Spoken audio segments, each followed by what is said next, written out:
آج مسلمان اتحاد کی بات کرتے ہیں، اگر ان کو قرآن سمجھ میں آ گیا تو انہیں اتحاد کا نقطہ نظر بھی سمجھ میں آ جائے گا۔ اللہ تعالیٰ نے کبھی یہ نہیں فرمایا کہ اے اہل عرب، اے عرب کے مسلمانوں، اے عراق کے مسلمانوں، اے ہندوستان کے مسلمانوں، قرآن میں کہیں ہے؟ نہیں۔ اللہ نے جب بھی پوری کائنات کے مسلمانوں سے مخاطب فرمایا تو ایک لفظ فرمایا، یا ایھا الذین آمنو، اے ایمان والو۔ جب اللہ اے ایمان والو کہتا ہے تو عرب والے کو بھی متوجہ ہونا پڑتا ہے، عجم کو بھی متوجہ ہونا پڑتا ہے، ہند کو بھی متوجہ ہونا پڑتا ہے، افریقہ کو بھی متوجہ ہونا پڑتا ہے۔ اب کوئی یہ نہیں کہہ سکتا ان مسلمانوں کو بولا گیا ہم کو نہیں بولا گیا، ان کو بولا گیا ہم کو نہیں بولا گیا۔ تو اللہ نے نقطۂ اتحاد بھی سمجھا دیا۔ مسلمان اسی وقت متحد رہ سکتے ہیں جب وہ اپنے ایمان میں باقی رہے، اپنے ایمان میں کمال پیدا کرے۔ جب ان کے اندر ایمان کامل ہوگا تو اتحاد بھی برقرار رہے گا۔ آج لوگ دشمنان اسلام کے جھانسے میں آ کر پہلے ایمان چھینتے ہیں، پھر اتحاد کی بات کرتے ہیں۔ اتحاد ایمان جانے کے بعد نہیں ہو سکتا، کیونکہ ایمان جانے کے بعد صرف نام مسلمان کا رہنا یہ منافق ہے، اور منافق سے جڑ کر کوئی فائدہ ہو ہی نہیں سکتا۔ اگر فائدہ ہوتا تو اس وقت ہوگا جب سینوں میں کیا ہے، وہ ایمان ہو جو حضرت صدیق اکبر کے سینے میں تھا، حضرت فاروق اعظم کے سینے میں تھا۔ ارے اس بلال کو دیکھو، کائنات میں کوئی سہارا موجود نہیں ہے، عرب کی اس تپتی ہوئی سرزمین میں کوئی رشتہ دار نہیں ہے، کوئی اس کے ہمدردی میں بات کرنے والا نہیں ہے، اکیلا تنے تنہا ہے، اور ظالم اپنا ان کا حاکم جو ہے انہیں تپتی ہوئی صحرا میں لٹا رہا ہے، پیٹھ جلس گئی ہے، یہاں تک کہ کیا ہے ان کی چربی نکل کر کیا ہے آگ ٹھنڈی ہو رہی ہے۔ اللہ اکبر کبیرہ، کوئی پرسان حال نہیں، کوئی سپورٹ نہیں، نہ گھر والوں کا سپورٹ ہے، نہ باہر والوں کا سپورٹ ہے، نہ معاشرے نہ سماج والوں کا سپورٹ ہے، کچھ بھی نہیں، مگر قربان جاؤں حضرت بلال کے ایمان پر۔ ایسی حالت میں مجبوری کی انتہا ہے۔ حضرت بلال حبشی کا وہ واقعہ ہم جو پڑھتے سنتے ہیں نا وہ نہیں کرتے،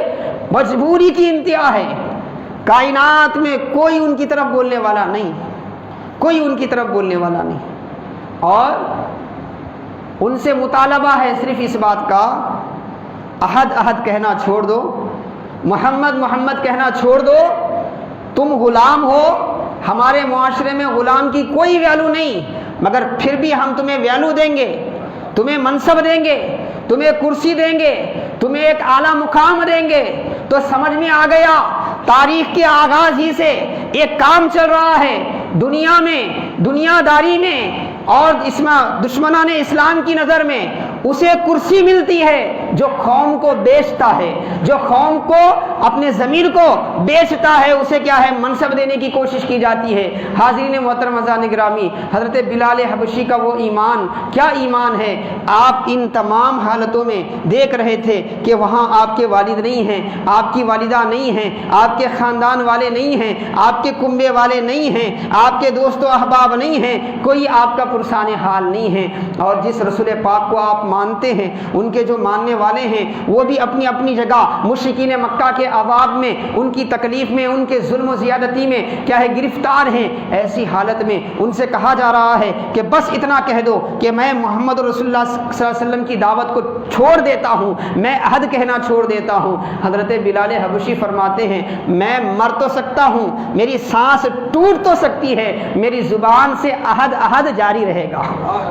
عہد جاری رہے گا، کیونکہ میں جانتا ہوں بظاہر اسباب کی دنیا میں میرا کوئی پرسان حال نہیں ہے، اسباب کی دنیا میں کوئی میرا معاون و مددگار نہیں ہے، اسباب کی دنیا میں کوئی ایسا نہیں ہے جو مجھے اپنا کہہ کر اپنے قریب کر سکے، لیکن میں جانتا ہوں جس محمد رسول اللہ کے رب کو میں مانتا ہوں وہ پوری کائنات کا رب ہے، وہ مجھے اپنا کہے، پھر دنیا والے مجھے اپنا کہے یا نہ کہے کچھ پرواہ نہیں ہے۔ اور دنیا نے دیکھا کہ بلال کو رسول نے بھی اپنا کہا، رسول کے رب نے بھی اپنا کہا، پھر حضرت ابوبکر نے آ کر انہیں خرید کر کیا ہے آزاد کر دیا۔ تو قرآن ہمیں یہ نقطہ سمجھا رہا ہے کہ اتحاد ایمان کے ساتھ قائم ہوتا ہے، ایمان کے ساتھ معاملہ ایمان کی بنیاد پر رکھا جائے تو متحد ہوتا ہے،